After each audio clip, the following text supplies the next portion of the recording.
అబ్బాయి అన్నట్టు పోయి తీసేసేది అమ్మాయిని బాగా ఇబ్బంది పెడుతున్నాను వచ్చేస్తాను అంటే వాళ్ళు అబ్బాయిని కూడా చెప్పు మీరు వెళ్ళండి మీకు వాళ్ళ చేత తెలియజేస్తాను మీరు ఉన్నామో తెలియజేస్తే కూర్చోబెట్టి చెల్లెలు రోజు అంటే అసలు తెలియజేశారు బయట రావద్దంటే వాళ్ళ చెల్లెలు మా అయ్యా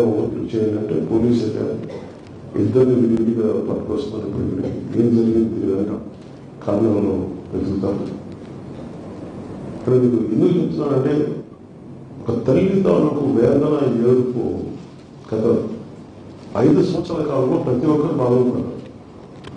అంటే అదే ప్రభుత్వం ఇదే పోలీసు ప్రభుత్వం కనుక అనుకుంటే చేయగలడానికి వచ్చిన నిదర్శనం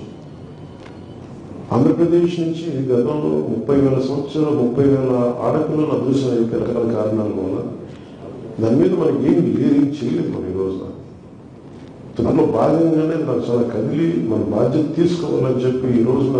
నేను ఒకటే చెప్పాను పిల్లలకు ఇది మీరు ఒక కేసు స్టడీగా చేయాలి మీరు మొదలవుతూ దయచేసి రిక్వెస్ట్ ఎందుకంటే ఇది ఎక్కడో చాలా కదలిక మొదలైతే తప్ప పెద్దది అవ్వలేదు సో ఫ్యూచర్లో కూడా నేను అనుకుంటున్నది ఏంటంటే నాకు ఏదైనా మనస్ఫూర్తిగా మీడియా సమక్షంలో ఆంధ్రప్రదేశ్ పోలీస్ శాఖను నేను అభినందిస్తున్నాను మనస్ఫూర్తిగా ధన్యవాదాలు మనస్ఫూర్తిగా మీరు ఇంత స్విఫ్ట్ యాక్షన్ తీసుకోవడం వల్ల ఒక విశ్వాసం పెరిగింది అలాగే ఆడపిల్లలు తల్లిదండ్రులు కానీ ఆడపిల్లలు కానీ ఎవరికైనా సరే ఈ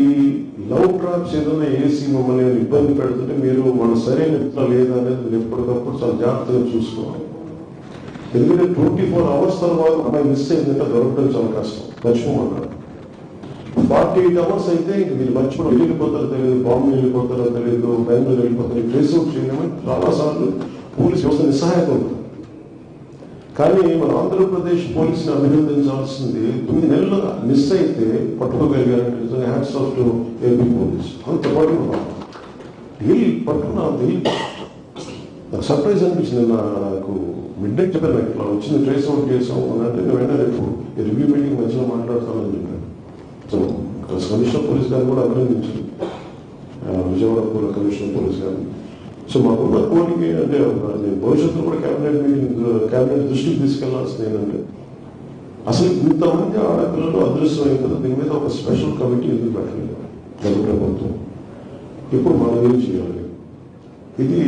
ఉన్నతి పోలీసు ఉన్నతాధికారులతో మాట్లాడి దీనికి ఒక సమగ్రమైన ఒక సెల్ ఏదైనా కావాలా ఒక స్పెషల్ సెల్ ఎందుకంటే చాలా కష్టం ప్రతి లోడ్ చేయలేదు మనకి ఉద్యోగాల్లో నింపలేకపోతుంది ఉదాహరణకి ఫారెస్ట్ డిపార్ట్మెంట్ లో మేడం ఎన్ని ఉద్యోగాలు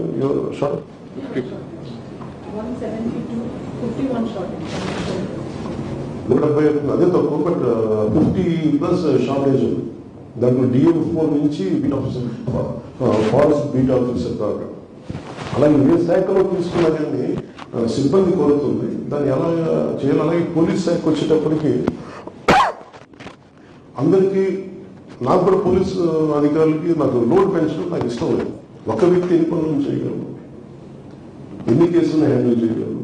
సో అది కూడా అర్థం చేసుకొని చాలా సున్నితంగా చాలా అర్థం చేసుకొని మాట్లాడాల్సి వస్తుంది కానీ దీనికి ఎక్కడో కొంత సంఖ్యాబలం పెంచాలి ఖచ్చితంగా పోలీసుకి నిధులు కొరకు ఉన్నాయి వీటి గురించి ఆలోచించాలి వీటి గురించి చర్చ జరగాలి నిధులు రావాలి లోపలికి పెట్టుబడులు రావాలి అండ్ లా అండ్ ఆర్డర్ చాలా బలంగా ఉంటాయి తప్ప పెట్టుబడులు ఉండవు ఇది ఇన్వెస్ట్మెంట్స్ని ఎంకరేజ్ చేసే అట్మాస్ఫియర్ ఉండాలి ఇక్కడ దాన్ని అక్కడే చర్యలు తీసుకుని దాంట్లో ప్రైమరీ లా ఉండాలి ఇక్కడ వచ్చిన ఆంధ్రప్రదేశ్కి సుభిక్షంగా ఉంటారు ధైర్యంగా ఉంటారు సురక్షితంగా ఉంటారు అనిపించుకునేలాగా ఉండాలి దాని భాగంగానే ఒక ఆడపిల్ల అదృశ్యం అయిపోతే 9 నెలల్లో అదృశ్యమైన ఒక ఆడబిడ్డని